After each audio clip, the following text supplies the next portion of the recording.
Okay.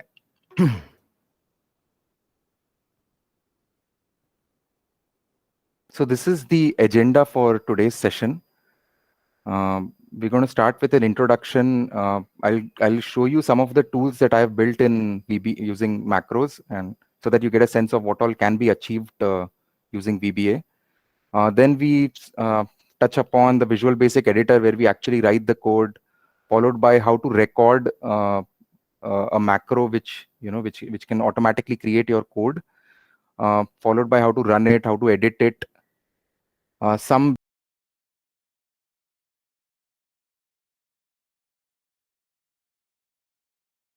are very important. How do you reference to an object in Excel? So if I have to, let's say, reference to one of the cells in Excel, how do I do that through VBA? And then followed by some real automation magic, right? So let me first show you some demo tools so that you get a sense of what VBA is all about.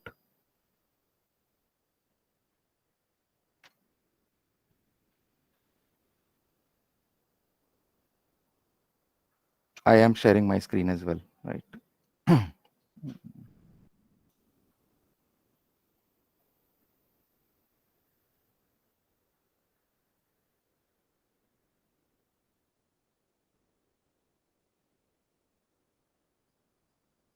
Yeah, my screen is now shared. Just one second.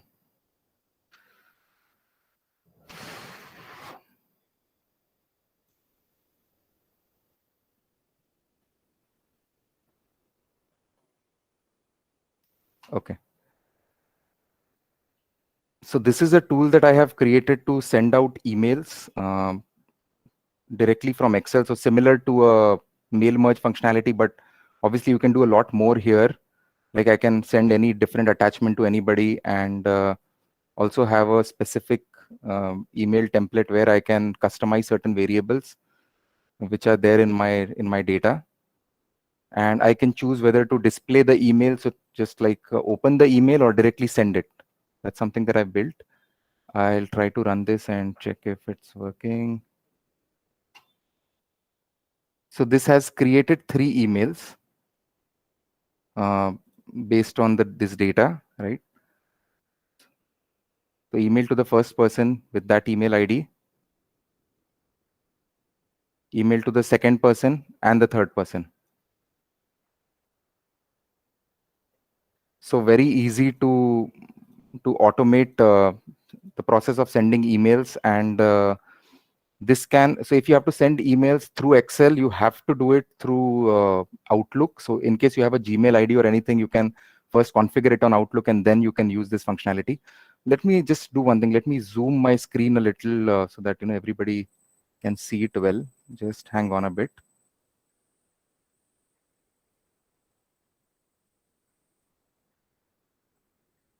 Yeah, I think this should be better, I guess.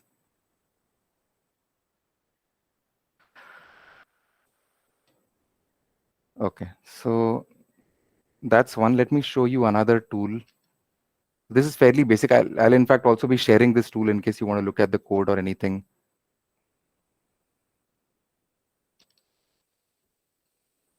This is another one.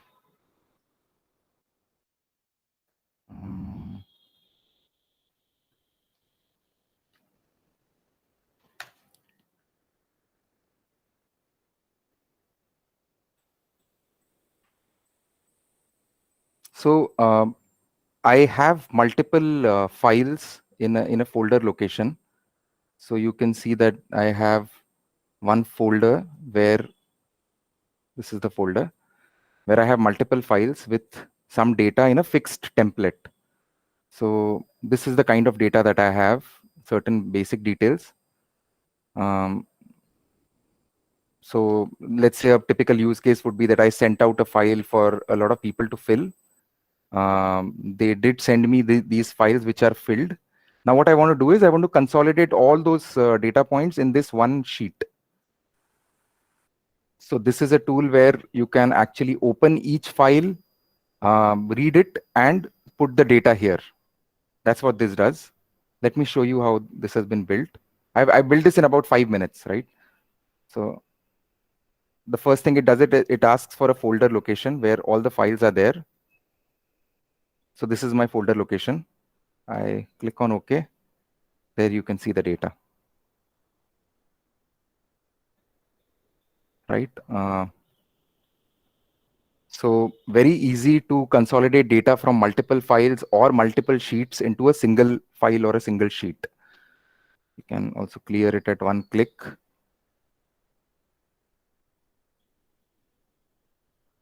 Let me show you another tool which we used to actually use till about a few days back to send out pay slips or salary slips. So this has two modules. One is the first one is to actually create the salary sheet. So we have created this template and the data of payroll. There's some dummy data that I've put for two people. This is the typical data that needs to be there in the payslip. And at one click, I can create, two separate sheets. You can see there are only 4 sheets in this Excel file. If I click on create, you can see that 2 sheets have got created with specific data of people, right?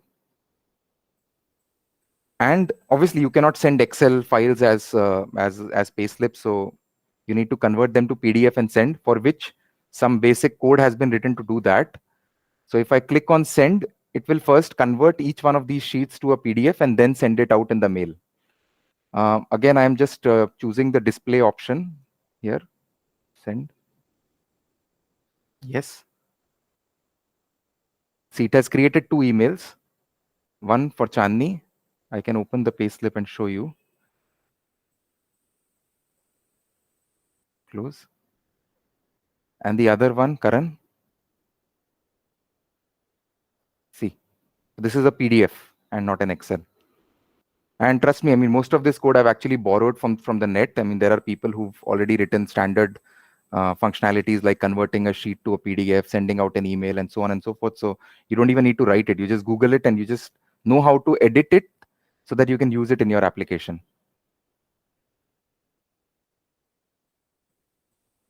Then I'll show you one more, maybe a couple of more tools.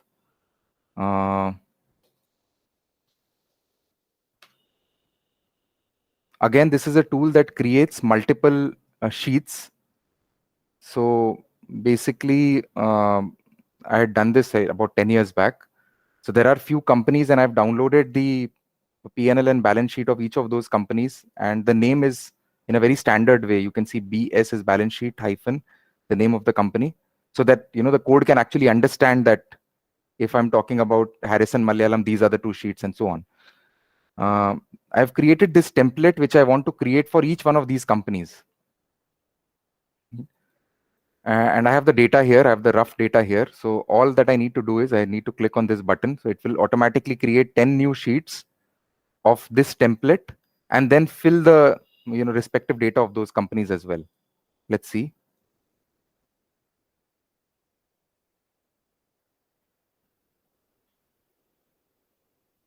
See. This was a task that used to take my client a few days to do, and this can now be done in a matter of minutes.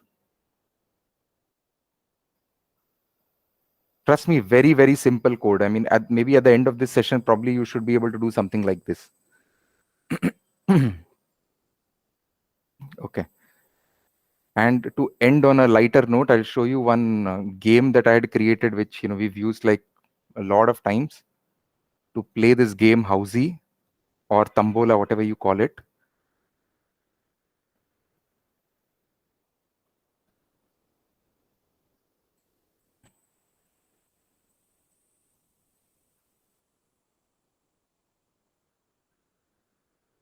It's a very, very simple concept of using the function called rand between, which randomly picks a number between 2 numbers.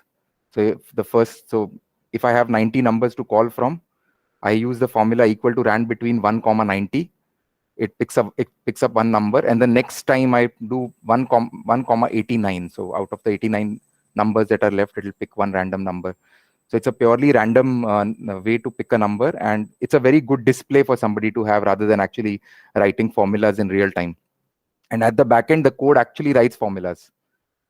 And there's a bit of coloring and those kind of things that have been done. So this is all that you can do, and a lot more, depending on where whatever manual task you've been doing for ages, you can try to actually automate them. Even if you take more time in writing the code, it's worth it, trust me. The level of satisfaction that you'll get will be a lot more. Okay. So starting with the session, I think one very basic thing that you guys need to understand is all files that have macros need to be saved as XLSM. So earlier there used to be XLS, which used to have both regular files as well as macro files. But what Microsoft did, I think in the 2010 release was 2010 or 2007 release was it created these two separate extensions, just so that if you are getting a file which has macros, you know that it has macros. That's the only use of it. Because potentially a macro could also be something like a virus, right? It can mess up with your files. It can copy your data. So you have to be very careful whenever you get an XLSM file. You know that you should only open it if you've got it from a reliable source. There's also another extension called XLAM, which is this one, which is for an add-in. So typically, whenever you have an XLSM file, you can run the macros in that file only if that file is open. But if you maybe convert your macro to an XLAM file or an add-in, you can actually add it to your Excel application, and then whichever file is open, you can run that functionality on that file. So that's the advantage of having an add-in. There are a lot of free add-ins available which can help automate some of your daily tasks. I will see if there is any add-in here. Yeah, you can see this new menu that got created, right? Because of the zoom level, it's not visible in the right way, but these are the functionalities that are there in this new menu. So I've created this for one of our clients, and you can do some basic tasks, like, for example, if I have these things written in these cells, and if I want to convert them to uppercase, typically what you would end up doing is this, right? So you write a formula and then you copy paste special values and so on and so forth. In Excel, this is the only way to do it.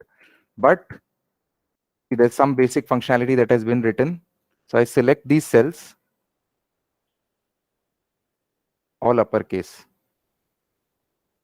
right? And then there are a lot of, you can write anything basically that you want to automate, and you want to use it across multiple sheets. You can actually convert that to an add-in. This is very, very high level. It takes time to get there. But just letting you guys know that you can do something like this. Okay. So let's write our first code. And to be able to do that, you need to understand where to write the code. So let me show you that. You have to have this tab called developer, which is not available by default.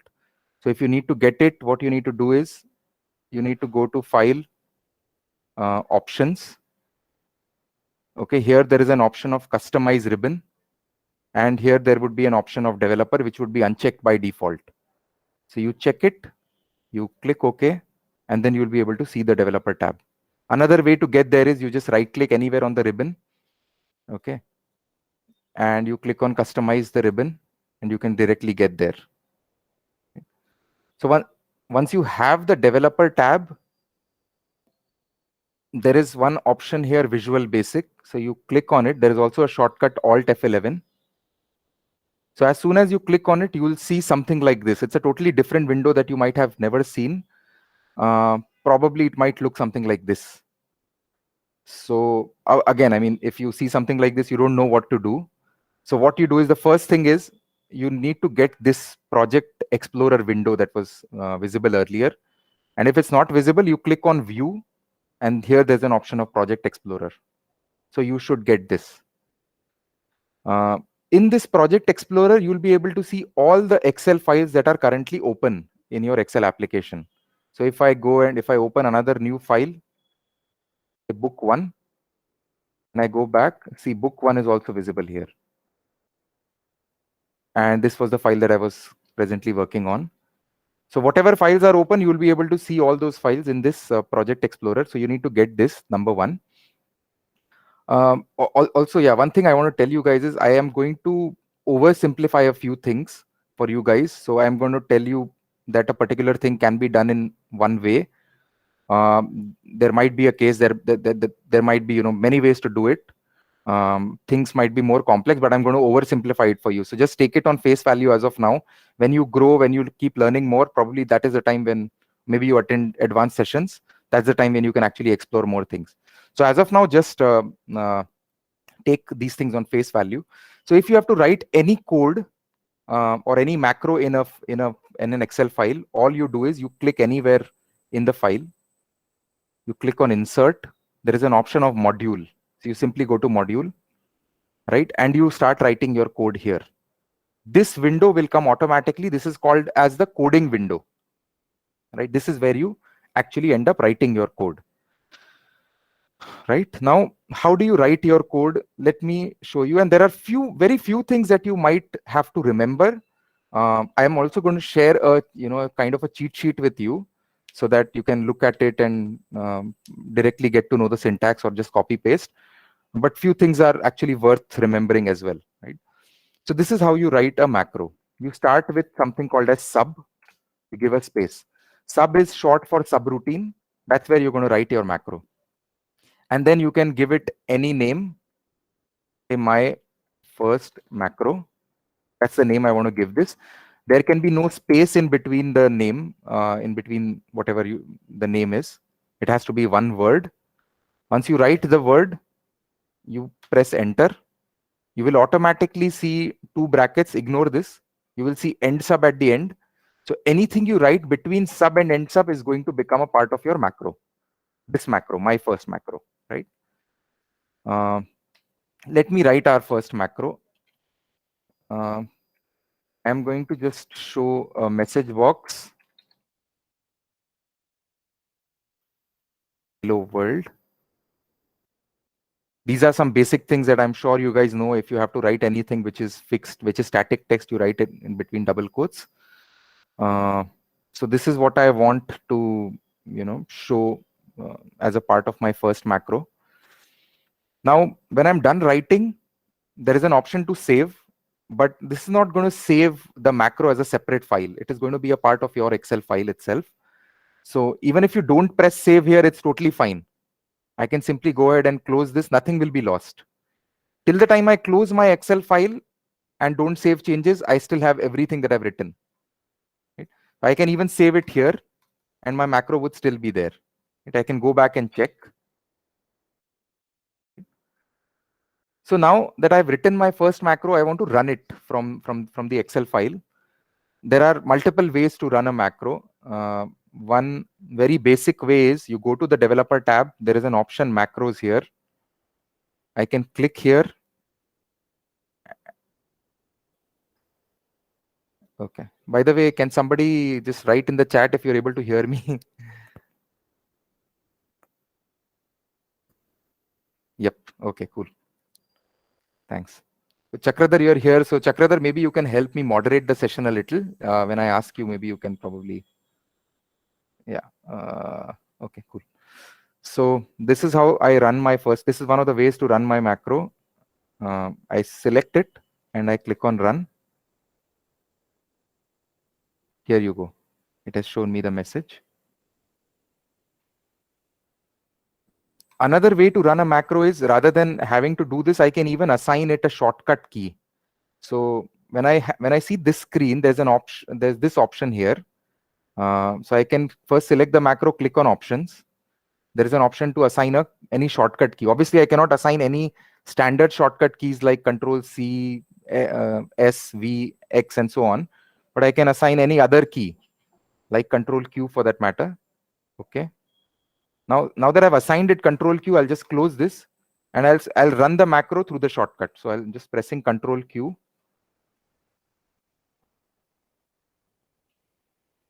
Okay, something happened. Okay, there's some issue with my keyboard, I think. 1 second. So try the other control is working. You can also give it a shortcut key. Now, obviously, these are not the best ways to run a macro. The best way would be obviously to have a button so that, when you create a tool, you can give it to somebody and then they can run it by clicking on a button, which is far more intuitive. So the option to insert a button is through this functionality of insert. So inside the developer tab, you click on insert. There are a lot more things here. Ignore everything else for now. Click on the button. When you come to the spreadsheet part, you will see this plus sign, which is the drawing toolbar sign. Now I can just simply use my mouse and draw the button.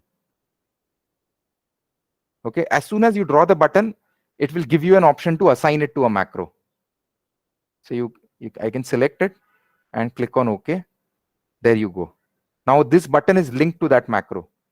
If you want to change it, or if you've not linked it the first time, you can right click on it and click on assign macro. So at any point, you can change the assignment of macro to a button. You can even edit the text. Okay. Right, I've given it a more intuitive name. Now, if I click on it, it will run it. So this is a far better way to run a macro.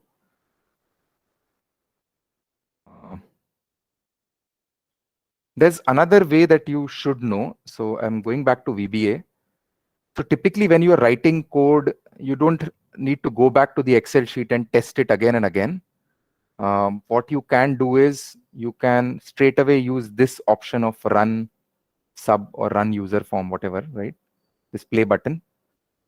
This will also do the same thing. Right? So there are all of these ways to run a macro that you've written. Where to insert the macro? I mean, where to create? Okay. So Sai Kiran, this is the Visual Basic editor. And to get here, you can go through the developer tab. You click on Visual Basic. It will open this tab. By default, you may not see anything here. So you may see something like this. So make sure that you can see the Project Explorer. Make sure you can see the file in which you have to write the macro. You insert a module. Okay, then you will see something like this. You can insert more modules if you want. And this is how you start writing. So this is the coding window where I actually start writing the macro. So I start with a sub, I give a space, I give it any name I want to give. And as soon as I press enter, I will see end sub. Whatever I write between sub and end sub will be a part of that macro. Now I'll also show you how macro runs line by line.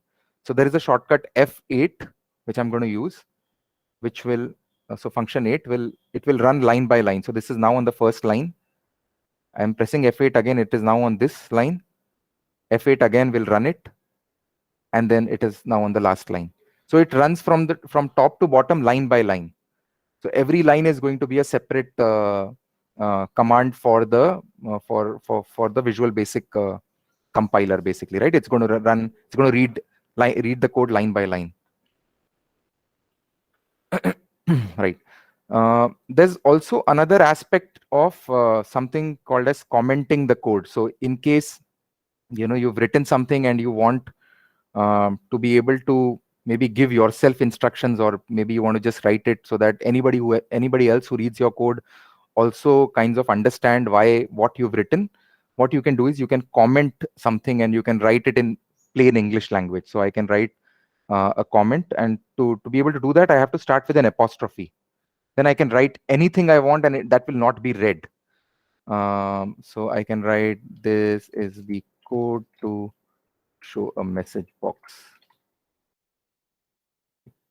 As soon as I have written it, it will convert to green color automatically. So you know that this, even if you have a long code, you can actually distinguish that these are my comments, and it's very easy for somebody to read your code. That's a good habit. So you should know that you can do this. And now if I run this, it will ignore the comment line. See, after this, it straight away went here. You can also stop the code in between, right? Okay. So let me write something else. All right. Okay, before I write something else, let me show you how to record a macro, right? So that gives you a sense of, you don't actually need to learn a lot of syntax or remember it. You can actually generate the code directly if you perform certain operations. And till date, I extensively use it. I'm sure everybody uses it. It saves you a lot of time. You don't have to remember things and so on, right? Say, for example, I have to, let's say, perform some operations on this cell, and I want to then even record it, and I want to replicate it later. What I can do is I can use this option of recording macro. Okay, by default, it will give any name to it. You can continue with that name or you can change the name. Macro 1 is good for me. Okay.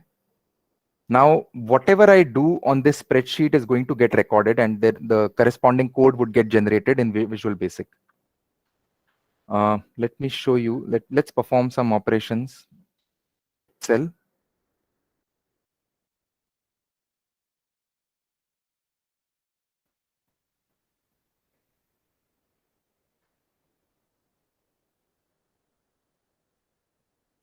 Right, we did a lot of these operations, and what we can do is I can just stop recording for now. I won't even look at the code.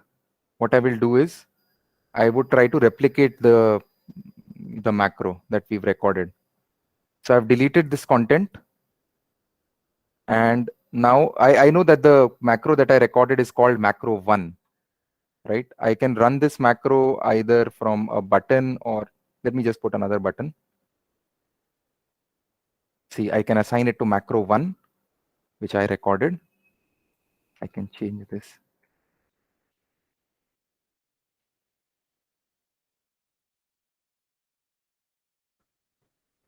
See,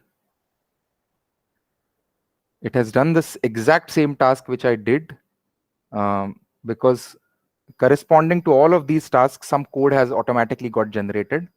I will show you that code as well. See, it is not in module 1. It basically, whenever you record, it creates a new module, and the code is here.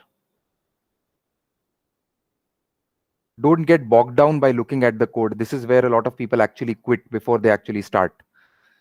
You don't need to remember all of this at all. Even I don't do. I don't remember any of these lines. I don't understand it. There are only few things that I need to understand, which I will teach you, right? And you'll be able to scan through the code very quickly if you know what to look at, right? But for now, let's just ignore it and we'll move on to the next part. We'll come back to this, right? Okay. Any cell, will this work on cell C1? It will only work on cell C1. And that's what I'm going to teach you guys, how to change it from cell C1 to another cell or another range or set of cells or whatever the case may be. Yeah, so whenever you... I have a quick question here. So can we... Madhulika, okay. Sorry to interrupt you, but if you can just put your question in the chat, please. Would be much better and for everyone, right? So we only have 2 hours for this session, and there's a lot that we have to cover. We won't be able to take verbal questions, but anything you put on the chat, I'm definitely going to try to explain. And if I don't understand what you've written in the chat, I'll give you an option to speak as well. But yeah, so you can put it in the chat. I'll look at it and I'll answer it. So in this case, yes, whatever we have recorded is extremely static, and it only works on the selected cell, but we can change it to work on any cell. Yeah, Madhulika, I got your question. We can record the action on multiple sheets as well. So I can go from one sheet to another sheet. I can do whatever task I want to do, and it will be able to do that. But as I said, whenever you record code, it is actually very static. So it only works on the cell where you actually perform that activity. If you want to work it, if you want the code to work on any other set of cells or ranges, you have to make some changes, which I'm going to show you guys, right? Okay. Now what I will do is I'm going to show you something which is extremely important for you to know, which is the understanding variables. Let me write another macro. Okay, so I'm sure all of you must have studied math at some point, so you understand the concept of variables and constants, right? So you can, typical variables that we've seen in our lives is x, y, z, and so on. Now let's use the same variables for now and see what we can do with those variables. So let's say I use any variable, say x, I assign it a value 10. Use another variable y, I assign it a value 5. And then z equals x multiplied by y. Z should be 50. And what we can try to do is we can say message box Z. This Z is not in double quotes, obviously, because otherwise it will, in the message box, it will only show Z as the text. So we want the message box to show the value of the variable Z. That's the reason why we've written it like this. Let me try to run this line by line. It's important for you guys to know variables, although it's not something which is a showstopper. You can obviously write a lot of code without using variables, but it's important to know it. There are certain things that may get stuck if you don't understand the concept of variables. Okay, I'm running it line by line by using the shortcut F8. Okay, x equal to 10, y equal to 5, z equal to x into y, and message box Z. It is showing me 50.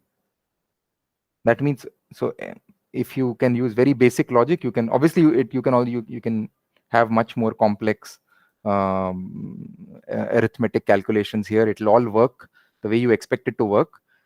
Anybody here who is a programmer would question one thing, that we've not initialized these variables. So typically in any programming language, you need to initialize a variable. You need to assign it a data type, right? So typically you need to first tell Visual Basic that x is an integer, y is an integer, z is an integer, or some other variable, a is a string, or whatever, right? So typically in any programming language, it is compulsory to do that before you can actually use the variable in your code. But in case of VBA, it is not compulsory, so you can totally ignore that. In fact, for the first couple of years that I was actually doing coding, I never initialized any variable.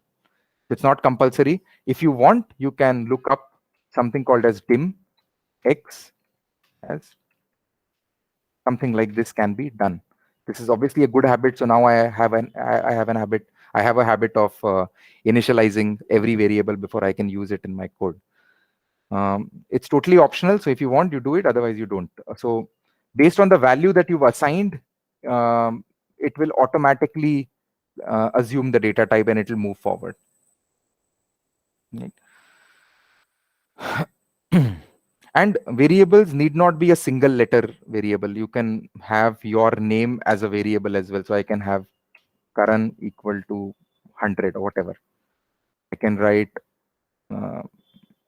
ABC equals, I can give it another data type, like I can give it a string data type as well. So all of these are variables. But obviously they cannot have a space in between and they cannot have any special characters. Otherwise, I'm sure they can have certain special characters like underscores and all, but anyways, you can just normally use any word or any letter or a set of letters. Okay. Now we move on to the most important part that you need to know if you have to do Excel automation, that is understanding Excel objects. So everybody knows the concept of sheets, right? I'm assuming everybody knows this. And within sheets, there are cells. Cell A1, B1, and so on. So there are rows and columns, and these are cells. This is a range, and so on, right? So if you have to automate any part of your Excel spreadsheet, you need to actually mention it in your code that this is the part that I want to work on, for which you need to understand a bit of syntax.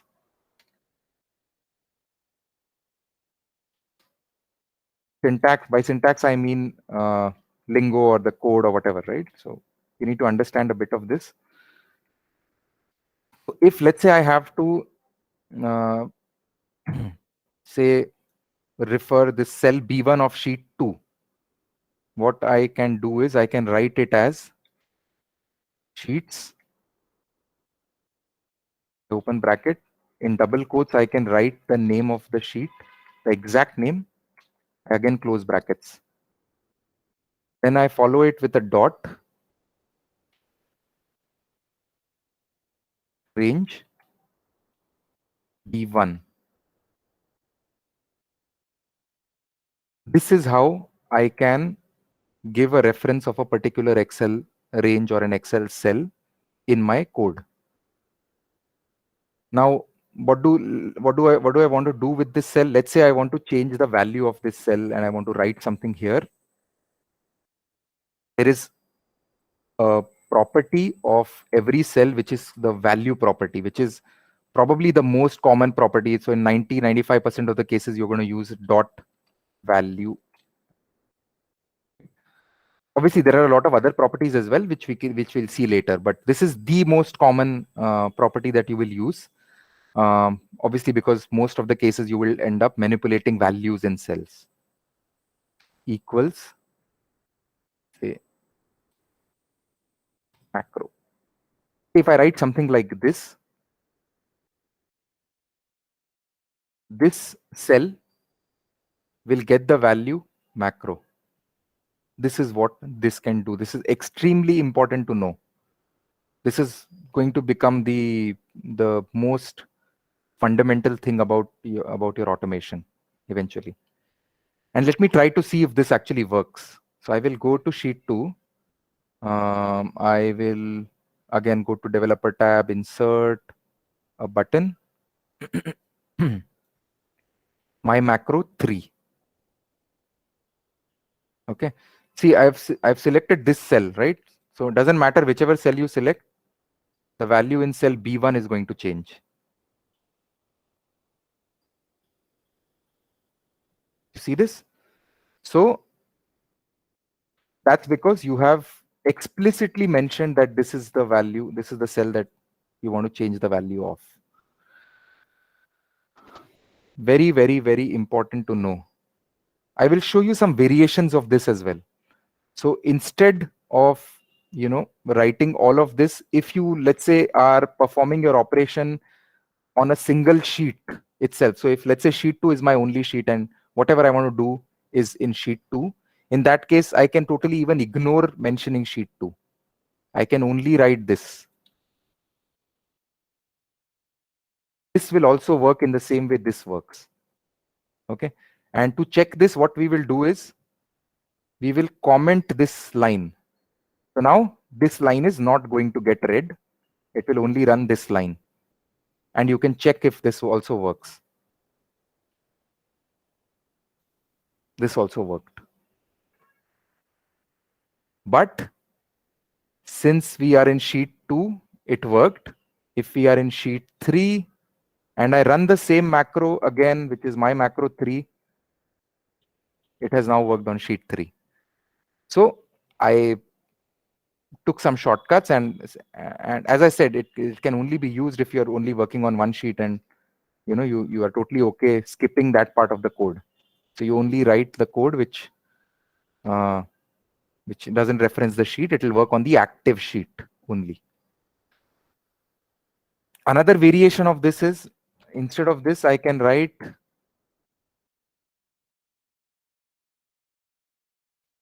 active sheet dot range. But this and this, these are the same. So it doesn't matter. So this is actually a waste of code. So you can totally even ignore it. There's another variation. Sheets instead of writing the name of the sheet, instead of writing the name of the sheet, you can actually write the order of the sheet from the left. So this is my sheet number 1, sheet number 2, sheet number 3. It has nothing to do with the name of the sheet. It is the order of the sheet from the left to the right. Right. So in this case, this sheet is sheet number 3. Sheets, I can write something like this. This cannot be in double quotes, right? Otherwise, it will start looking for a sheet with that name. If you write it like this, it means the order of the sheet. Dot range B1. I write Excel. Comment everything else. Just so that, I don't have to insert, I don't have to create new subroutines, but I can just write everything in one. That's the reason why I'm commenting. So, yeah, so let me check if this works. Yeah, this has worked. Right, so these are the various variations of writing sheet. Very, very important to know. Take a moment, think about it. I'm going to obviously share a cheat sheet with all of these as well. So either you explicitly mention the name of the sheet, or you mention the number of the sheet, or you mention active sheet, or you don't mention it. If you don't mention it, in any ways works on the active sheet. It's always a good habit to write the sheet name. It's a good habit to do that. Now, are there any variations of writing this part of the object? Yes, there are. So let me show you. Instead of range, I can write something like cells. Okay. And inside cells, it is row number, comma, column number. So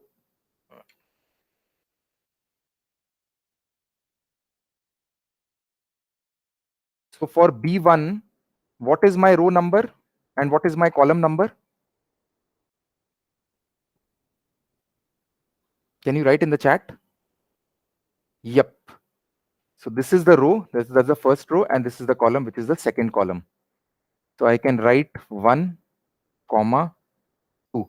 Madhulika, this is useful because you can actually mention numbers here. So there's actually no need to write B1 and C2. It's only 1, comma 2. Right, this is what I can write. Let me comment this so that I know that only this line is running, and let me try to run it and check. There you go. Now this is the most common variation that I use amongst all of these.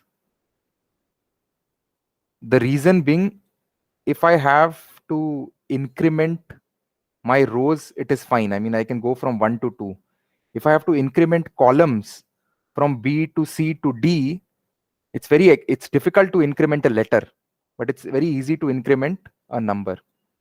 So if I have to go from B to C, I can just go from 2 to 3. 1 is row number. Yes, this is the row number. This is the column number. Okay, a question to all. If let's say we are talking about D2, what's the row number and column number of D2?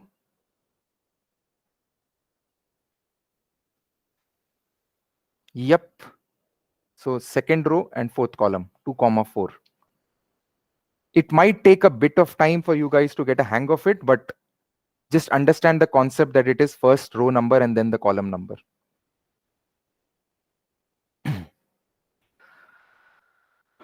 Okay.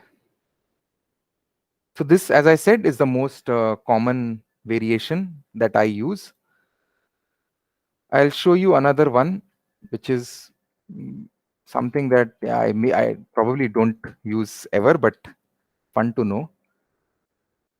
I don't want to mention the sheet or anything. I just want to mention active cell. There's this syntax that you can use.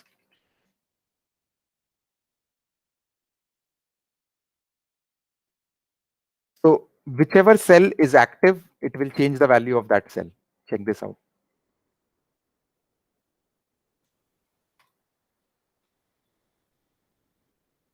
So you can also use ActiveCell, but trust me, I've never used it. Maybe, I don't know. There may be some use cases that you guys can find out. Anybody who has joined late, probably what you can do is best not to attend this session and attend the one which is at 4 p.m. today, 4 to 6. So Hi, Chakradhar. you're saying something about joining late. Can you please repeat? I'm so sorry. Yeah, Abhishek. So I was saying that you've already missed a fair bit. So I recommend you can join at 4 p.m. today at the same link. There's Okay, great. another session at 4. Yeah, and Anybody this else session who? is also being recorded, right? Yes. Don't worry. Okay, all right. Thank you. Bye bye. Thanks. Yeah. Anybody else who wants to leave and join at 4, you can do that. If you've missed a fair bit, you can probably cover from the basics. So yeah, Chakradhar, you're right. Typically, we are using this row, comma, column number because later on it's very easy to assign variables and increment them and so on and so forth. So we'll get to it. Don't worry. Okay, so these are probably all the variations. Now, one question that I was expecting somebody to ask, but nobody has asked, so let me tell it. What if we want to refer another workbook altogether? Not another sheet, but another workbook. So whatever we are doing now, whatever code we are writing, it is by default, it's working on this workbook, right? Because I've written the code in this workbook. But from here, I can even perform some action on another workbook as well, right? And for me to be able to do that, what I can do is before sheets, I have to write workbooks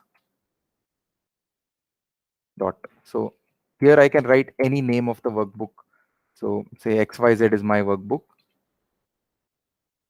Okay, this is the workbook that I'm referring. I can write this name. The full name needs to be written. That's the first condition. And the second condition is this workbook has to be open. If it is not open, it will throw an error.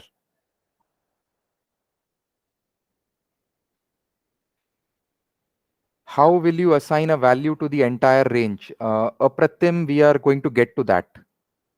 Right now, we are just working with one cell, but I'll show you how to manipulate values across cells. Okay, so if I'm here, if I try to run this code, will it run or will it give me an error?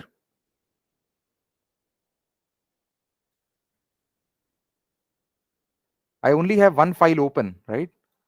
So it's going to give me an error because this file is not present. I can try to run and check what happens. See, subscript out of range error. When you write code, it is not very uncommon to see errors, especially in initial days. So if you've written something in an incorrect way, you will see this screen. And when you see this screen, try to click on debug rather than end, because you need to know which line has error. Now that I know this line has error, now I can work on it. Or what I can do is I can even search for this error on the internet. So I can just Google it, Excel VBA, runtime error 9 subscript out of range. It will give me some possible fixes that I can make to my code. Anyway, so now that I know that this has an error, I can stop the code somewhere in between. So a typical way to address this issue is you first open the workbook. So I will first write workbooks.open. This is a syntax to open the workbook. And you need to give the full path. So I need to give like something like this. Whatever the path is. This line will first open the workbook, and then this line will perform the operation on the workbook, and then you can even close the workbook. Right? Anyways, I mean, not very common, but remember I showed you a code where I actually consolidated data from multiple files into a single file. That's where I used this code. So I ran all the files through a loop, and I opened every file. Then I picked up the values from that file and I stored it in my current file. So yes, I mean, you may need to do it at some point. What if I need to reference column example DZ column and fifth row? Tej Prakash, if you have to do something like that, what you would do is, I mean, either the one thing is obviously if there is this very specific column that you want to work on, you can actually use this, right? If you otherwise want to get the number of DZ, you can go to DZ1, you can use I use this a lot of times. So I know that this is column number 130. If I have to do any automation in terms of incrementing from DZ to EA or whatever, then I have to use a number. CD, can we open multiple files saved in a particular path? Yes, we can. In fact, I'm going to share part of the, in fact, you know what? Now that you guys at least know a bit of code, let me show you the code of that file where we were consolidating data. And I can tell you that I wrote this in 5 minutes. I'll show you what I did. This is the code. I directly Googled it. And what did I Google? Excel VBA code to open multiple files from a folder. I got this, probably this was the first or second link. So I have also put the source here. This was the code that it gave me. I know how to read this code. I know how to understand this code. This was the only part of work that I did. This one. Nothing else. Everything else was pre-written. And here, instead of this, they had written a comment, write your code here. So it's very easy. I just simply copied particular values in my in certain cells. That's the only thing I did. Everything else, trust me, I copied. Not that I can't write this code. I can very, very easily. But why to waste time? Everything is already out there. Yeah, so CD, we did not mention the file name in that code. It ran in a loop, so it automatically picked up file names one by one after the other, and we worked on the respective files. Can you show a set of operations under a single line of automation other than showing a value on a cell? Yes, I am going to show this in a bit. Everything is going to be put together, don't worry. Mahima, as you told, you consolidated data of multiple sheets into one. Can you please show the code? Yeah, I think that was the one that I just showed. You want, I'll just again probably. My only recommendation to you is don't get bogged down. Array, there are too many lines here. You could have done totally without writing all this, without writing this, without writing this. Okay, I just need to write this, which is my folder picker. This part of the code, which I actually copied. I didn't write it. And see, all of these additional lines are only to explain what this does. So like I wanted to only open the Excel files, right? So that's the reason why this is mentioned. This is a loop. So till the time there are files in that folder, perform the operations. Then open the workbooks, each one at a time. Then look at the sheet. Then get the value out in the output sheet. Those are the kind of things that were done. I could not understand these things on day one at all. I mean, it took me probably a couple of years trying to give it in a very simple way to you guys. And that's actually few of these comments I have given just so that you guys understand when I share this tool with you. Okay. Yeah, CD, good to hear it. And if you are actually going to use anything and you're going to write anything, I'd be more than happy to look at your code. I'll feel proud to have taught somebody who's actually able to apply it. So great. Okay. I hope I've answered most of your questions. Let me, yeah. Anyway, so this was, you can also, there's a way to comment and uncomment lines at one go rather than doing it line by line. So there is this option of uncomment block or comment block. So this can comment everything at once and this can uncomment everything at once. In case, you've written some part of the code that you don't want to run now, but you don't want to delete it as well, just comment it and keep it there. And if you're not able to see this, you can go to, I think this is not visible by default in Visual Basic Editor. So you go to View, you go to Toolbars. I think it is the Edit toolbar. Yeah. Edit. If you don't see this, I think this is the standard toolbar. See. So you know where to get it from. Okay. Now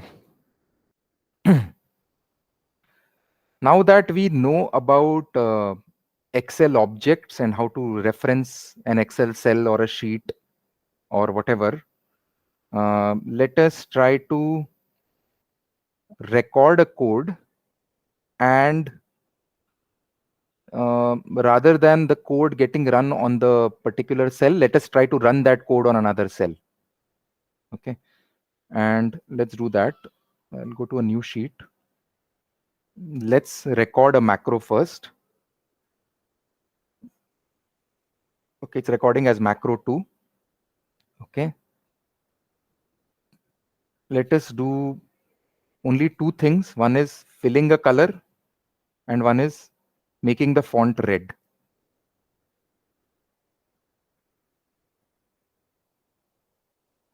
Yeah, Chakradhar, I will answer your question in a while.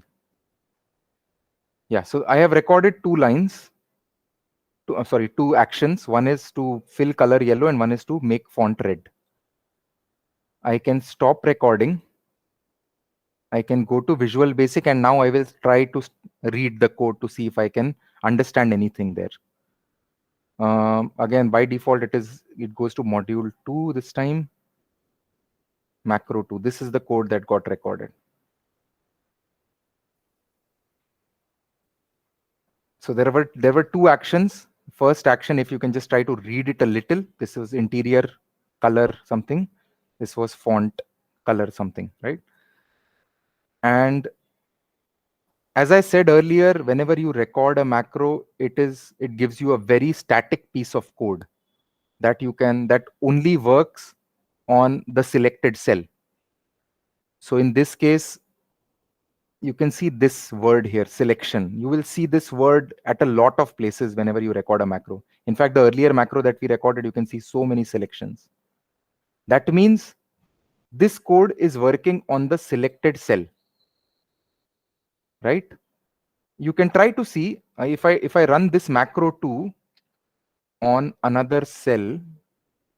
Let me insert macro 2. Okay, now I have selected this cell.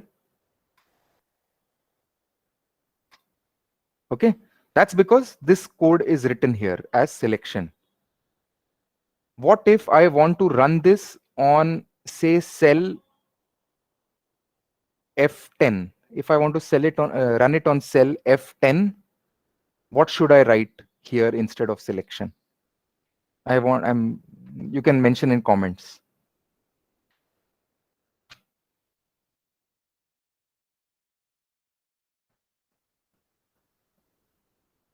Yeah, Madhulika, you're right, but I want to know the code.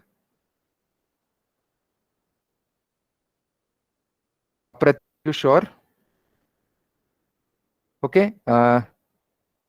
Chakradhar, I can go with what you're saying for sure. That is one of the ways. Any other way to do this? And what's the best way to do this as per what I told you guys a little while ago?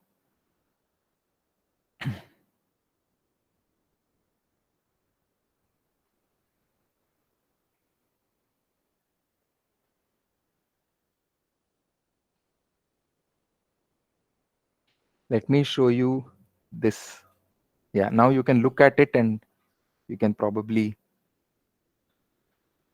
think what is the best way.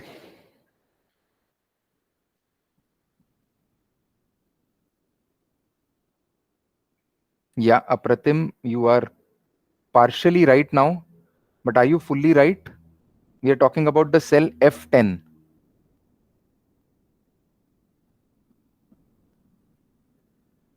Tej Prakash, range 10,6 is not a valid syntax. It will give an error. If you write range, you need to write the actual cell name. If you want to write 10,6, you write cells. Yep. Apratim, now you're right. Chakradhar, you're right. Right? Or you can obviously write range F10 as well. Let me go here. By the way, nobody mentioned sheets. So probably you guys are like good at taking shortcuts, but I'd recommend to write sheets as well. You'll see why later. Okay, because normally whenever you automate, you have to work on multiple sheets most of the times. Yeah, Madhulika, you did. Yes. Okay. Sheets, what sheet are we looking at? Sheet 3, right?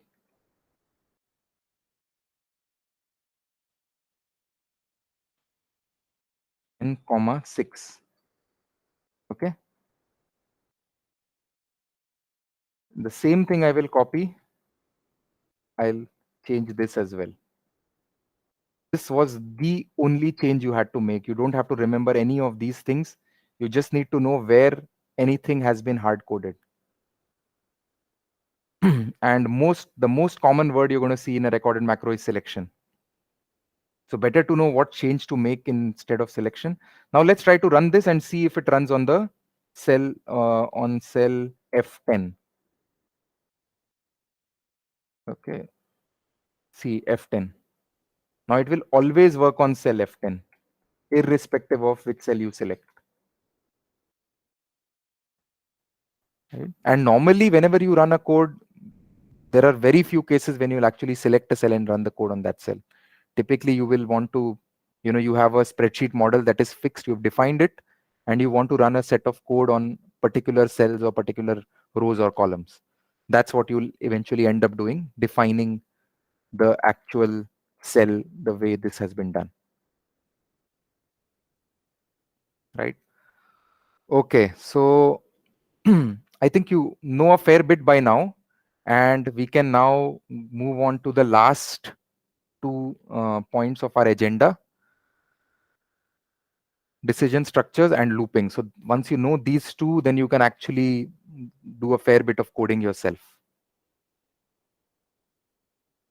Let's go ahead and try to understand some decision structures. Okay, so let's say I have some scores and I need the result. I have few scores like say 30, 60, 80, 20, and so on. For each of these scores, I need the result as fail or pass, right? So if any score is less than 40, I need to give fail. And if it is greater than or equal to 40, I need to give pass. In case of a problem like this, what formula do you use? The if function, right? How do you write the formula? Equal to if, open bracket. You can see what are the components of an if function. One is your logical test. Then what do you want to return if the test is satisfied? And what do you want to return if the test is not satisfied? So in this case, my test is this value less than 40. Then I write a comma, value if true, fail, value if false, pass. Right? Then I close brackets.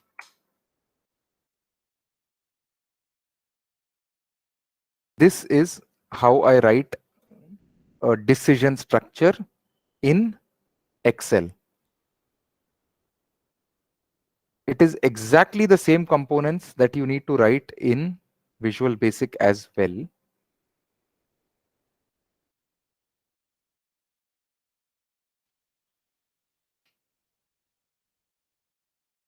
Okay.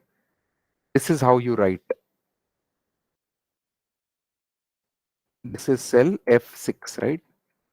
If my condition, which is, I'll just oversimplify it a bit, range F6 dot value less than 40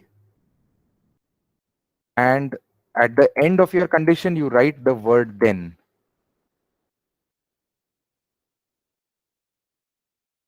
Whatever you write here till the point of end if will be done. If this condition is satisfied, then you can do a lot more things. You can write 10 statements here, you can write 20 statements here, and so on. So it is much better and much scalable as compared to something like this, where you can only write this in a particular cell, right? Now, what if the condition is not satisfied? You can also write an else. Whatever I write between else and end if will be done if the condition is not satisfied. It's a very simple set of English statements, right? If the condition is satisfied, then do this. If not, do this. Now let us write our very simple line of what we were trying to do, fail or pass.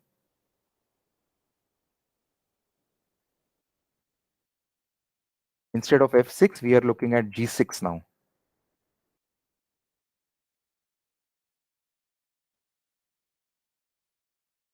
Else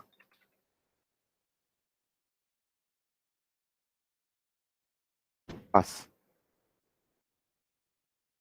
Yes, Chakradhar, you can also mention else if, wherein if you have multiple if conditions that you want to check, instead of if ke baad direct else, you can also write more conditions here like else if. So first it will check this. If not, it will check this. If not, you can write any number of else ifs. And if none of those conditions are satisfied, it will go to else. So yes, this can be written. Let's simplify this. Let's only write an if and an else. Okay, let us see if this works. I'll remove this for now. Again, we'll insert a button. My macro 4. It has given fail. Right? If I change this, obviously it will not change on its own. You will have to rerun the code. It's not like a formula which will auto update, so you will need to run the code. I sort of oversimplified this, and this only works on this cell. So if we have to run this code on a set of cells, we can do that I'm just going to touch upon. Before that, there is one thing that I want to tell you guys. If you write any code or a macro and you want to run it, make sure that you have saved your file before you run the code. Because once a code is run, you won't be able to undo those steps. So if it messes up your file in any way, then you have to start over. So you have to make sure that you've saved the file, then you run your code. And then in case you know that you have messed it up, just close the file and don't save changes. That's the only way to go back to your previous version. There's no other way, absolutely no other way. Right? Okay, so let us try to now write this code for multiple lines. Okay, and let me probably use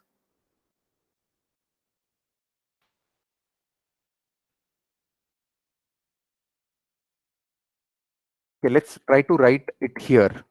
Okay, for the sake of simplicity, we'll do this. So we want to get fail or pass in the B column in these respective cells.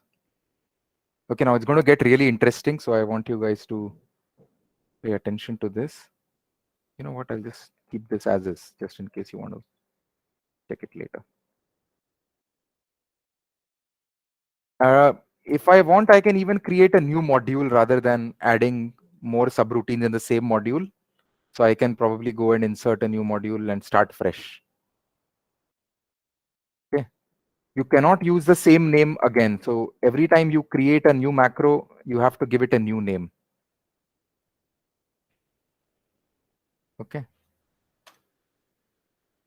So if now I will write in the proper way, right? Sheet 4 and all of that.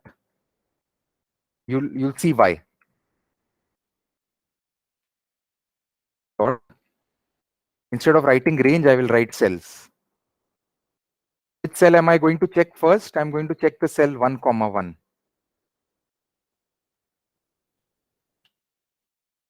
Which property am I going to check? Value. Less than. You can use all the standard arithmetic operators like less than, greater than.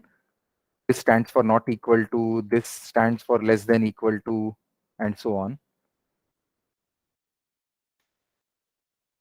And it's a good habit whenever you write an if, first go down and write the end if. It's a good habit. नहीं तो बहुत बार यही होता है that you forget to write end if. That's something that you don't want to do. So this is what I do. Okay, so check my flow. This is how I write L. Then this is how I wrote. So now my structure is fully made. I just have to write the code in this and this, right? Inside this and inside this. And you can see that I have a habit of indenting because it's very easy for somebody to understand that this if ends here rather than writing something like this, right? Now it's very difficult for somebody to see.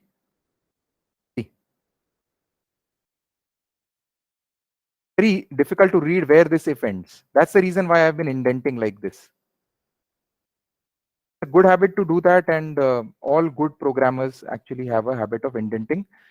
Anybody who's a programmer would probably say that this should have auto indented like the other coding platforms, but it doesn't. So in this case, you have to do it yourself.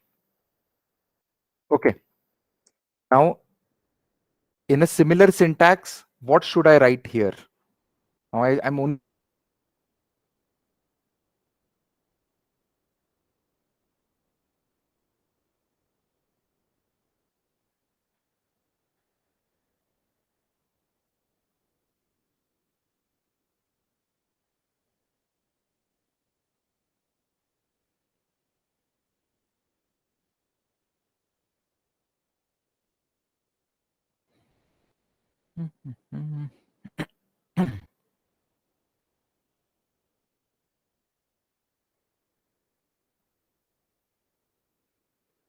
still waiting.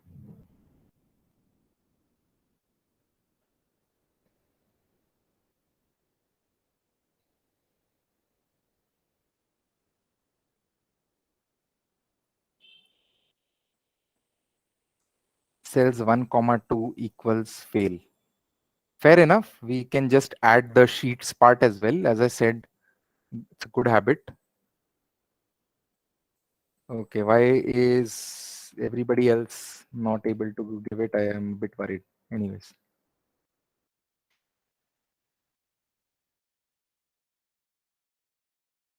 Right. I just copy this and change the value to pass. Okay, better way to do this. Let me create another button. I can even copy and paste a button, by the way. Macro 5. See, this should get the value fail. Fail. Okay, I was worried I lost my connection. Anyways. So again, similar thing that we did here now, right? Now what we want to do is we want to make sure that these lines run on all the 5 rows, right? For which there is a concept of loop. So you can, I showed you how code normally runs, right? It runs from top to bottom like this. But in case you want the code to run over and over again, you can make it do that. And for that, you need to use something called as a loop. I will show you how a loop works first, and then we will try to use a loop in my macro 5. Probably this is the last bit of syntax that you need to remember, how to write a loop. You start the most, I mean, there are many loops, many types of loops for do while when, and for next, for each, and so on. But the most basic one is for. This is how you write it: for space use any variable of your choice. A good habit is to use the variable called I. Whenever you write a loop that runs across rows, you use I. And whenever you want to use more loops, you use I, J, K, and so on, right? So I will write I. This is the syntax: equals 1, 2, CO2, 5. And whenever I write the line of for, again, similar to the way I first wrote endif, I will write the word next. So now whatever is written between for and next will be looped. Okay. And let's get a simple message box of I to check how loop runs. Right. By the way, Apratim, to answer your question, you can also write it the way you've written. If you don't write value, it will by default take the property value. But again, it's a good habit to write, to explicitly mention everything. Sorry, I forgot to see your question. Okay, now let's try to run this loop.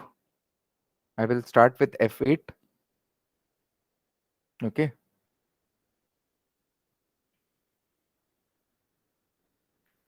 So the first time when the code is run, I get the value 1. Okay. Now it will not go to end sub, but it will again go to this line. So now what it has done is it has incremented I from 1 to 2.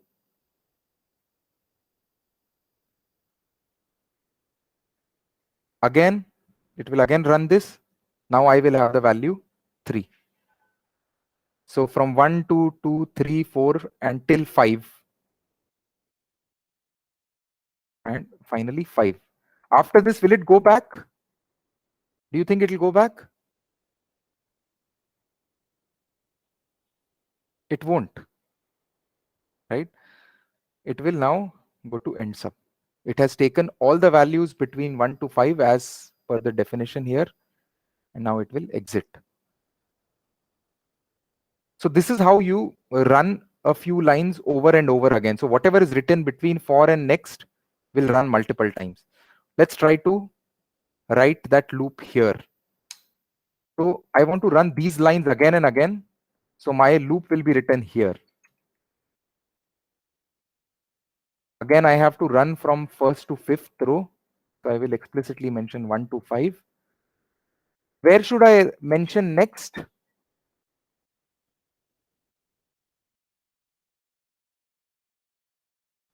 Before end sub. After else. No, Madhulika, not after else. I have to run this entire batch of statements multiple times, 5 times. So I will write my next after end if. Yeah. Next. Again, a good habit. Now that I've written a loop, I will indent this. So very easy for me to see that for is ending here, if is ending here. Now, if I do this, this code will run 5 times. Will this give me pass and fail in all of these 5 rows from B1 to B5?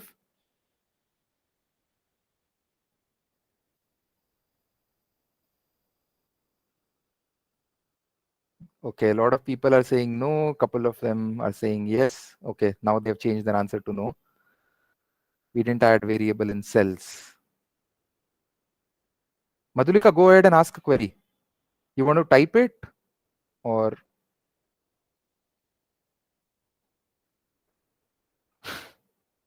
Okay, you have a sense of what needs to be done for sure. How would it identify the rows? Yes, that's correct, Madhulika. It won't identify the rows. Every time it is only going to check the first row. And it is going to change the first row and second column only, all of the 5 times. So it will not serve the purpose that we are set out to. What we need to do is every time we need to change from 1 to 2 to 3 to 4 to 5. And which is the variable that is changing? Variable I. So if we change this from 1 to I,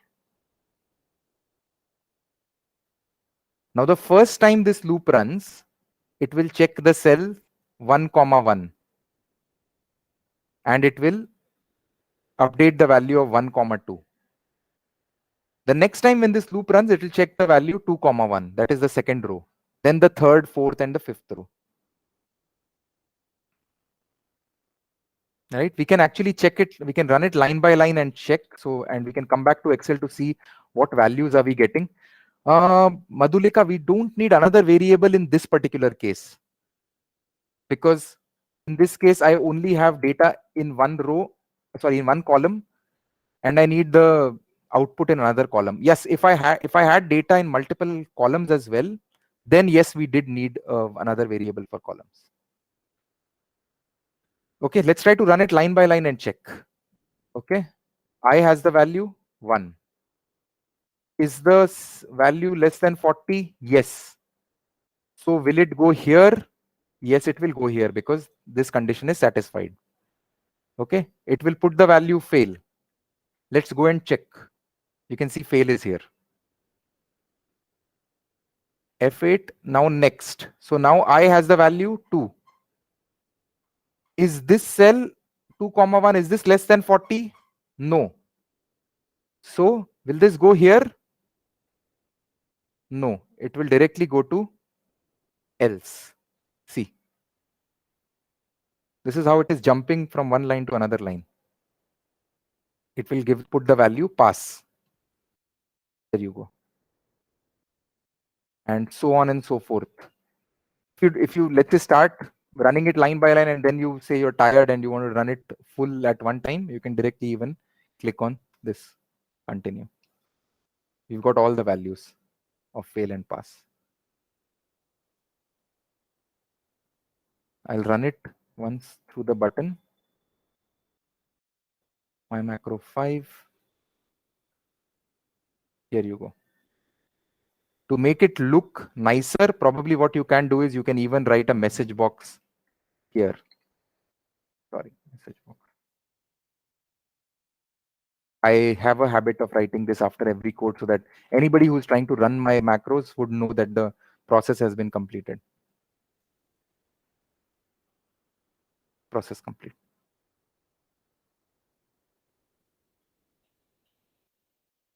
What if we had more rows here?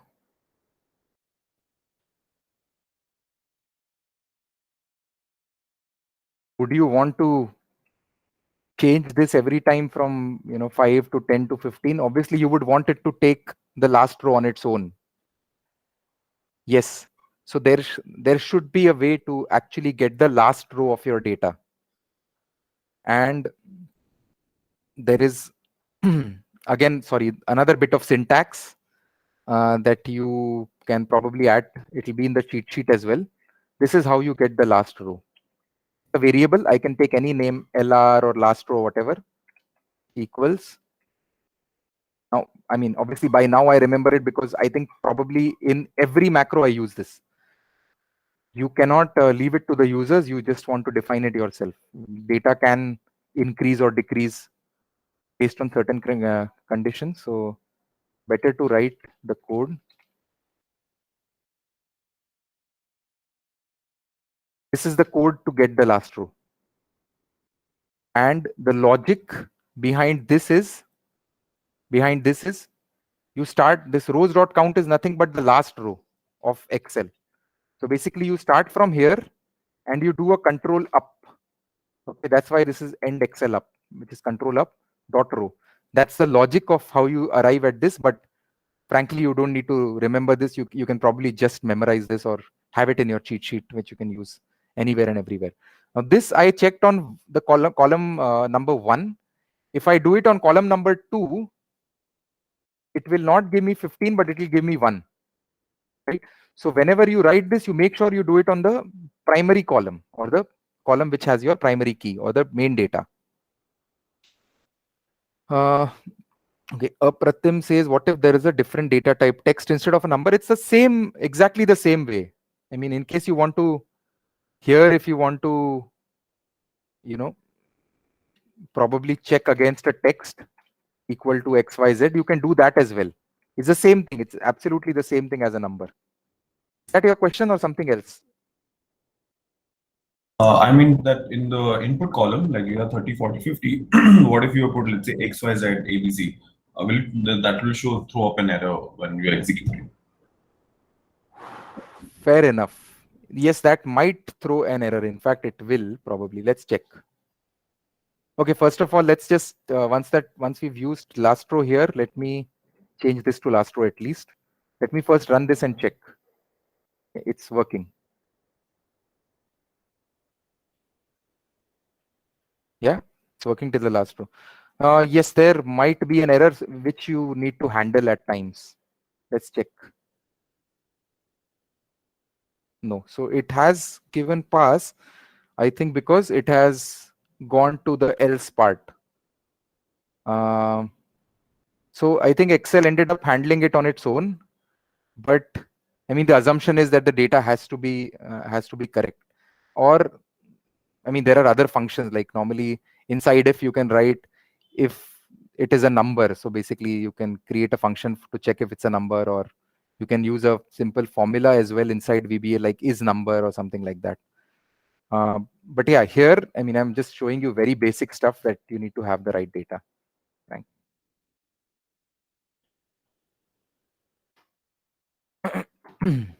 Right. So, okay. So Madhulika had one point that I want you guys to now look at is, let's say if I have data like this.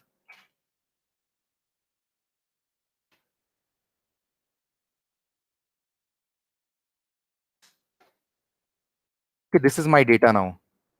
And what I want to do is, obviously, here the data was in one column itself, so I could write fail pass. Let's say if I don't want to do this and instead I want to highlight these cells based on the value. So if it is less than 40, I want to give it red color, red background. And if it is greater than equal to 40, I want to give it a green background. What would be your approach to this problem?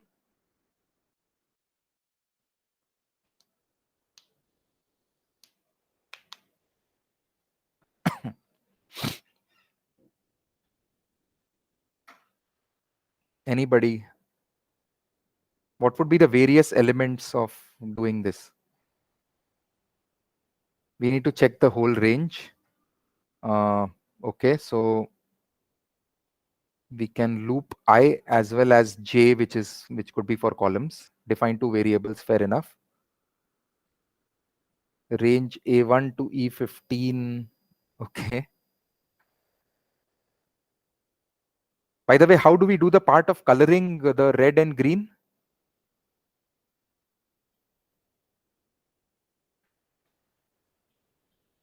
Yeah, Chakradhar, but okay.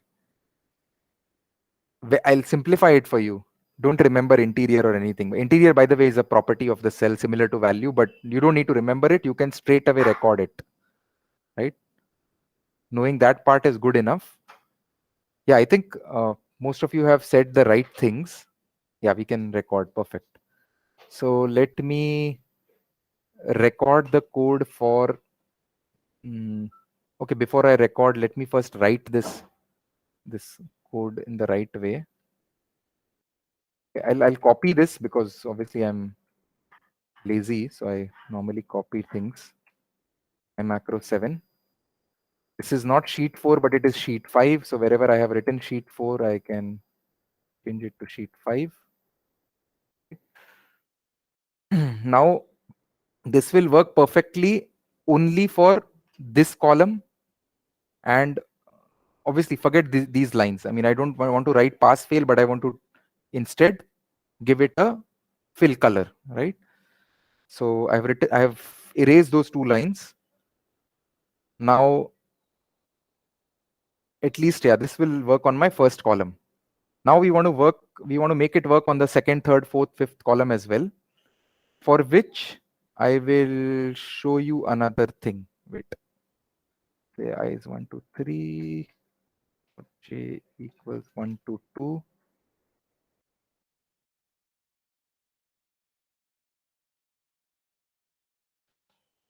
I want to just see the values of I and j.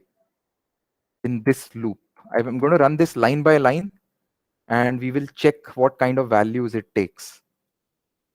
We'll press F8 one by one to check. So I have written one new loop inside the existing loop of I. This is basically nested for loops. What is the value of I? 1. What is the value of j? 1.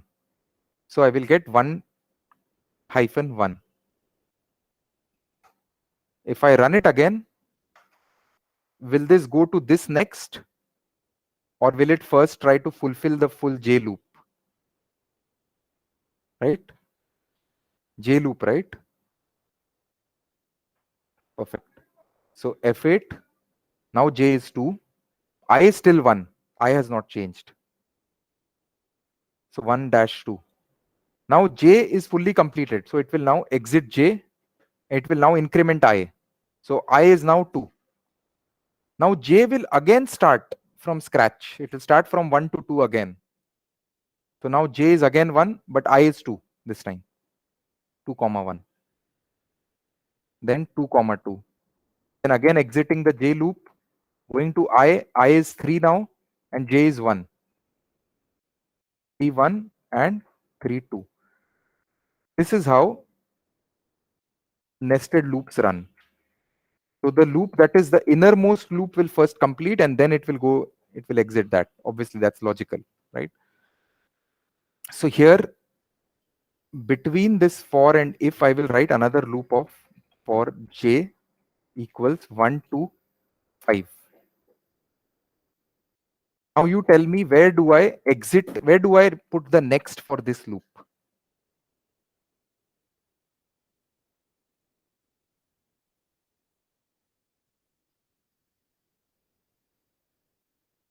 Before the last next. Yes. Here.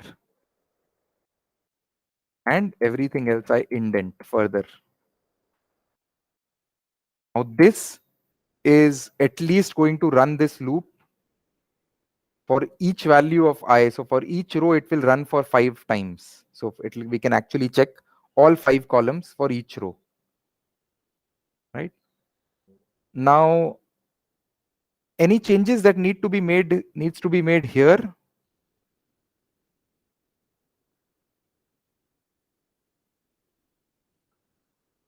Yes. Variable to column.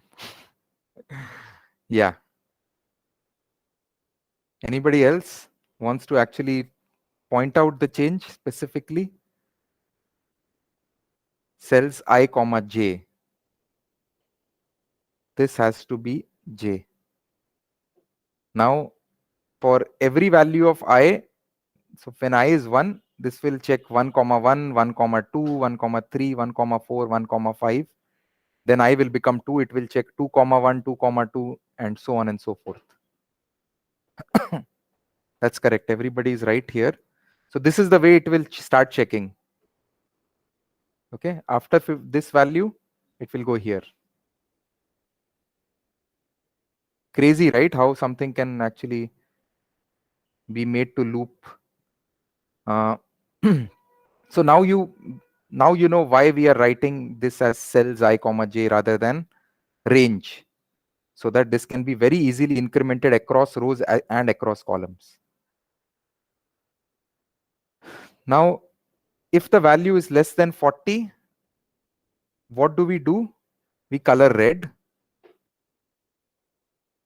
Yeah, Chakradhar, we can actually define last column as well. You know what? I will go ahead and do that. And it is exactly the same logic that we used for last row.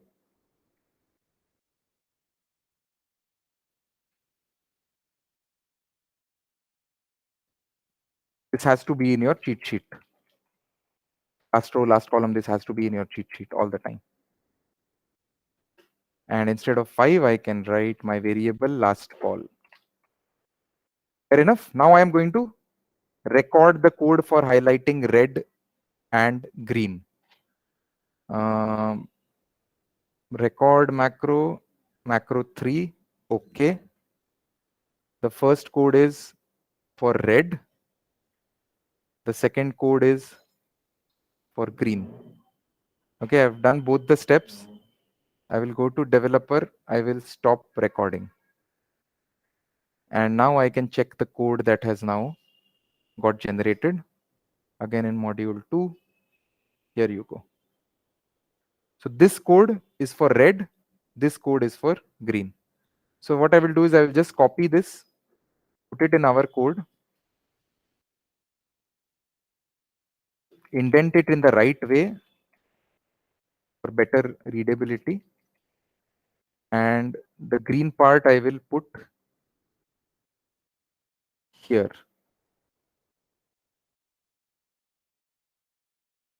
So if my value is less than 40, I will color red. If it is greater than 40, I will color green. Right? Will this work?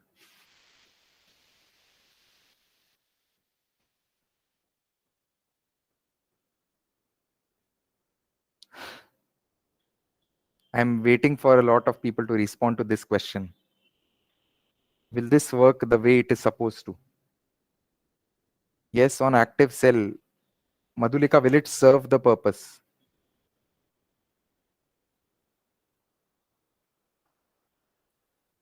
Selection works.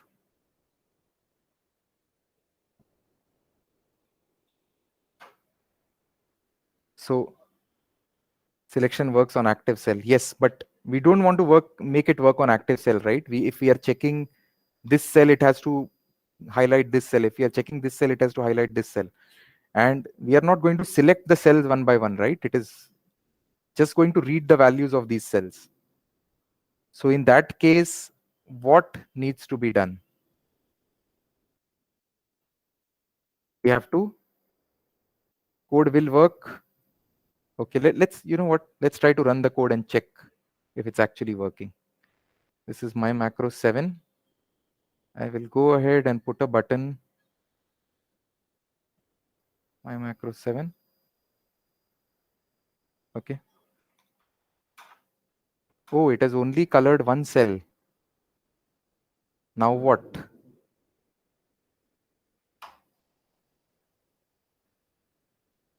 So it actually, the loop checked all the cells, and for all of the cell, it was only coloring this cell because this was my active cell.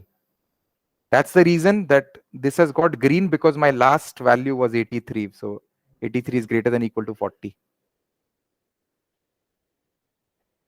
So I think, as most of you have pointed out, a couple of you actually, we have to update this selection. I've told you guys this is extremely important to do.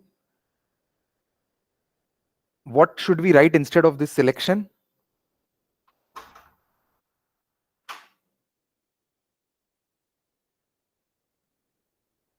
Are you sure, Chakradhar?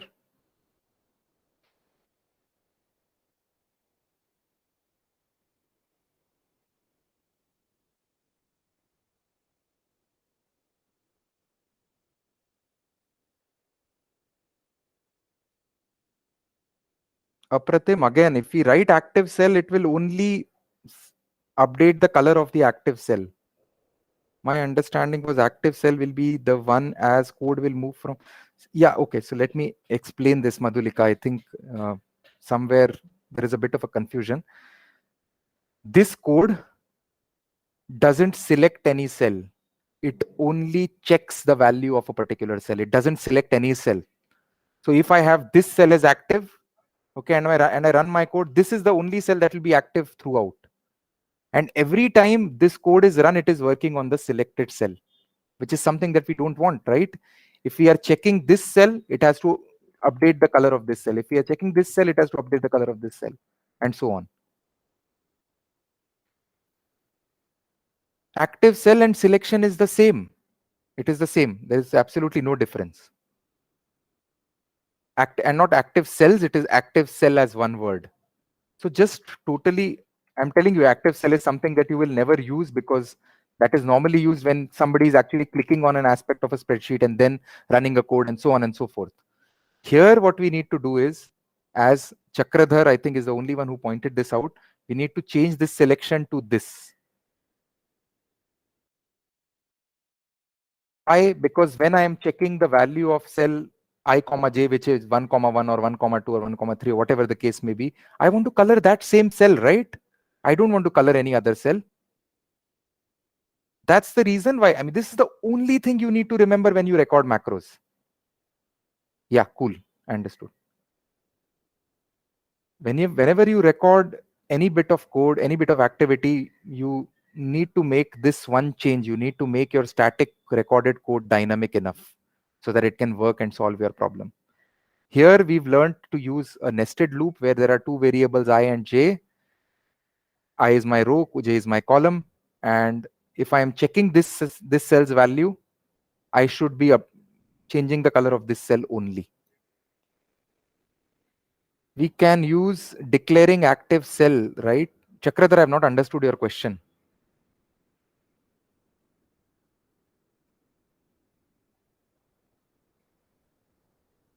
By the way, I think a lot of you, maybe there's the way I probably explained, there was a bit of an issue. Wait, I'll also give you another parallel to this. First, let me run this and show if this works. Okay, so this has worked. So every time you checked a particular cell's value, you colored that very cell, right? Okay, let me show you another parallel to this, which is obviously not the best way to do it, but I'm still going to show you that. Okay, whenever this condition is satisfied, okay, you know what, I forget it. What I will do is, I get here, I will first select this cell, and then I will work on the selection only. Now this will work the way you guys think it should. First, I will select the cell, and then I will work on the selection, the same code that was recorded. Okay, and you can see how this will work now line by line. Okay, value less than 40, it has gone here. Okay, 1 second. Sorry, what I'll do is I'll first, yeah. See, this cell is selected right now. Okay, I will first press F8. Now I comma j is, now this cell is selected. Now I am working on the selection, which is fine. See. Now we go to the next value of j. So j is now 2, which is now this cell. Again, it will go here.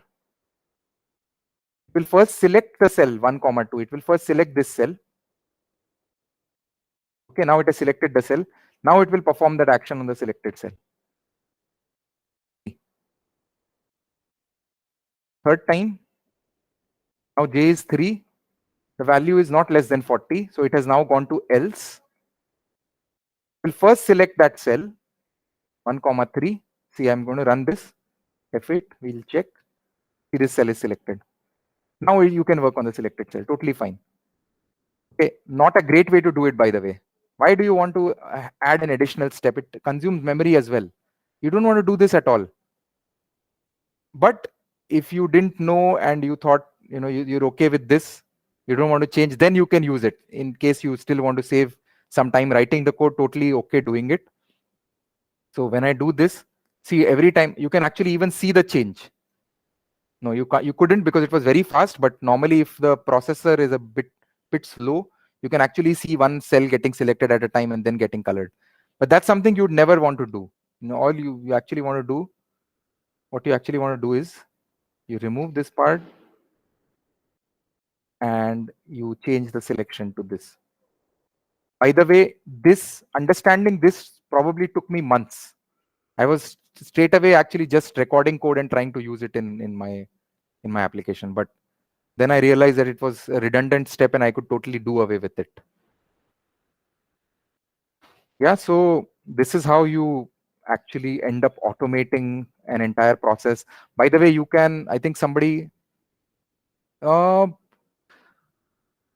you typically when you record a piece of macro, you don't really care if you're recording it on one file or another file. You record it on one file and then you can use that part of the code in any file. Now, if your question is whether you can open a new workbook or not, for that I have already shown this kind of a code. this. If you have to open another workbook and then work on it, this is the kind of syntax that you will have to use. So it is the proper hierarchy. You first start with the workbook name, then the sheet name, and then the cell range, and then the cell property, and then the value, whatever. This is how you work with multiple Excel files. If you want to work on multiple Excel sheets, okay, what you do is, in fact, you can even record something like that. Let's say if I want to add a new sheet, I will record a macro, say macro 4, and I will add a new sheet. I will stop recording. I will check the code. See, very, very simple. This is what it gave me.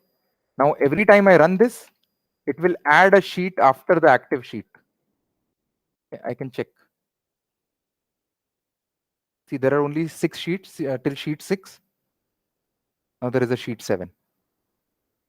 And one thing to remember is whenever you add a new sheet, that automatically becomes your active sheet.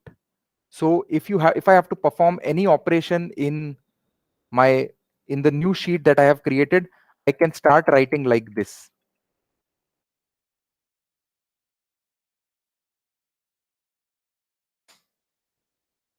Okay, so this will work on the new sheet because the moment I did this, now my active sheet is changed to the new sheet by default. This is a default property of Excel. And you want to see how this works. Okay, I'm in sheet 5. I will run the macro. Okay, it created a new sheet and it put the value hello in the new sheet. You can actually, to be very frank, a lot of code I learned by actually recording rather than actually looking it up on the net. But it used relative reference. Relative reference of what? The active sheet? Is that what you want to say? Yeah, so fair enough. I mean, if you want to make it an absolute reference, what you can do is you can say active sheet dot name equals Chakradhar, maybe. Now, the new sheet that it will first create, it will give it a name. Okay, and then you can actually, instead of this, you can write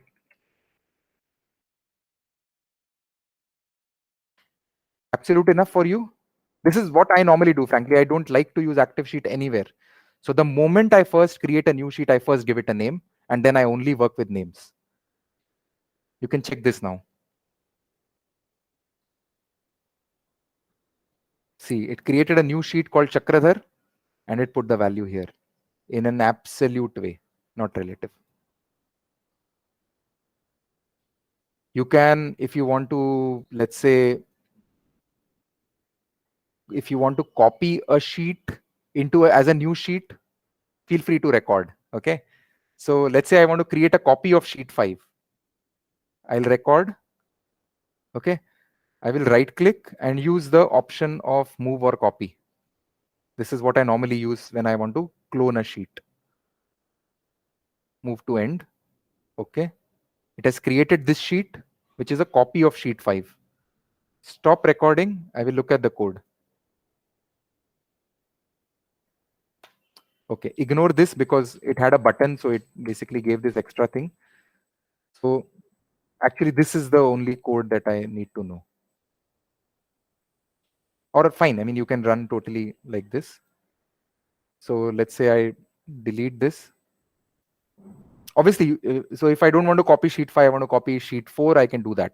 Just change the name here. So I have changed this. I will run the macro 5. See. And then this becomes my active sheet. So I give it a name, then I start working on it. If you remember, the payslip tool that I showed you was the same, right? I first copied the template sheet into another sheet, gave it a name, and then I worked on it. See this one. Okay, the first step when somebody clicks on this, sorry.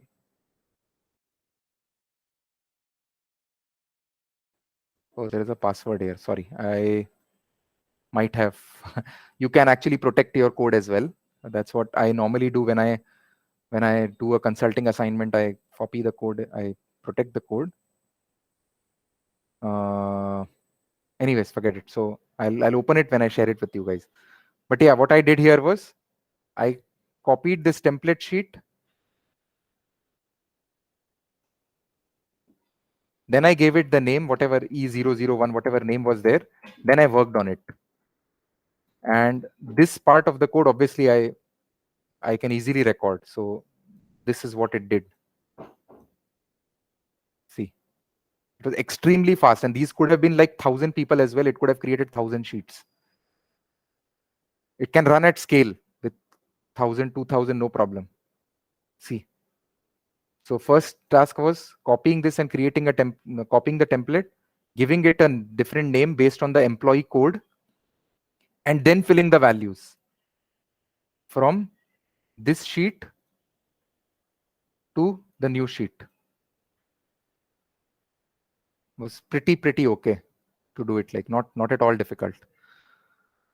Okay, when we use the old keyboard shortcuts, Alt E, recording will work the same way. Sorry, I don't know what Alt E does. Okay, I think it should work. Alt E might be the developer shortcut. I think it should work for sure. All the old shortcuts work in the new versions. Okay, if you have to use Excel's inbuilt functions, there is a hack for it. What you can do is, there is a way to do this. Let me delete this first.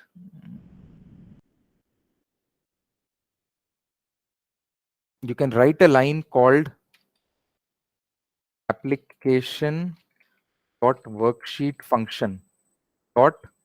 You can use any formula that is there in the worksheet. VLOOKUP, everything is there. So if you think that there is already a function for something and you don't want to write the whole logic, you can do that as well. Feel free to Google anytime, any part of the code you are stuck. I'm sure you will find a lot of good articles. Good websites to look at would be obviously Stack Overflow. Then there is Excel Forum. There is Mr. Excel. Bunch of websites. A lot of good ones. You just search for. You start with Excel VBA and then you write your query. So you write. Yeah, 1 second, Senthil. So whenever you want to Google, you write something like Excel VBA. Say create something like this, code to create a new sheet. Okay, if I search this, I will get that one line, how to add a new sheet. Shouldn't be hard at all. Okay, Senthil, you have a query about VBA protection through password. Yeah. To be very frank, I don't recommend anybody to protect your code, because there's no big deal. I do it because whenever I sell a tool to a client, I don't want anybody to mess with the code and then come up with the fact ki error aa gaya, whatever, right? So I protect it so that, and I only share the password with 1 or 2 guys. And how do you do that? You basically select your anywhere in the tool, tools, VBA project properties, protection, lock project for viewing. You write your password here. That's it. The code would be locked. Then anytime somebody tries to open it, it will ask for the password like this. Yeah. Last query. When should we use relative reference while recording the macro? Whenever you record the macro, you get something which is selection or a specific cell. Whenever you try to use that recording, you should always make it, you'll always have to update it on the basis of your own range or your own cells. Typically, I never recommend using relative reference. you always mention explicitly what you want to update. And by relative, I mean, let's say active cell, say 1 column right, 1 row down. Don't use all of that. Try to avoid all that, because whenever somebody runs the you want your macros to be run by other people, and you can't explain them that first click on this cell and then perform the operation or so on, right? So make it an absolute code that works on only the select set of cells. Yeah. How to unlock the same? Unprotect if I don't know password, you can't. If you've forgotten the password, then write the code all over again. I mean, there are some backdoor entry tools which are hacks, but I am not sure if most of them work now. I have used it back in the day, like 10, 12 years back. All right, so I think we are towards the end of our session, maybe last couple of minutes. So if anybody has a question, you can. I used to use, yeah, even I had a password breaker, but I'm sure, I mean, security has been improved over time. I'm not sure if most of those work as of now.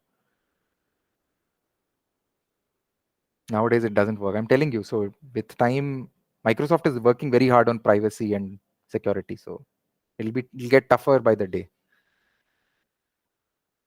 Any more questions? Okay, so we are actually left with 15, 20 people, and we had about 30, 35. So I think these are the guys who have probably, liked the session, and you sort of feel that you can do it. It's not tough. It only takes a bit of practice. I did not have any guidance from anyone. I did not attend any, and there was no class back then, 15 years back. So whatever I learned, it was on the net, and there are some great people all over the world. There's a great guy in Netherlands, Ron de Bruin. There's a guy in UK, Andy Pope, and those are the guys who I learned from. And I used to write to them, and they used to reply back. It's a good community out there if you want to learn, if you want to contribute as well. I mean, you can actually participate in forums and do that. So yeah, so we are done with the time. Thanks, CD. I tried to simplify it for you guys. If there's anything, feel free to write to me. I will try my best to answer your queries. I'm going to share a copy of this recording mostly by tomorrow or by Monday for sure. I'll upload it to YouTube and send you guys the link. Right? Cool then. Thank you, everyone. It was fun. I am going to write an email and give you the links as well, CD. I think that cheat sheet is going to have a lot of things which I have to actually work on, but I will try to do it over the weekend.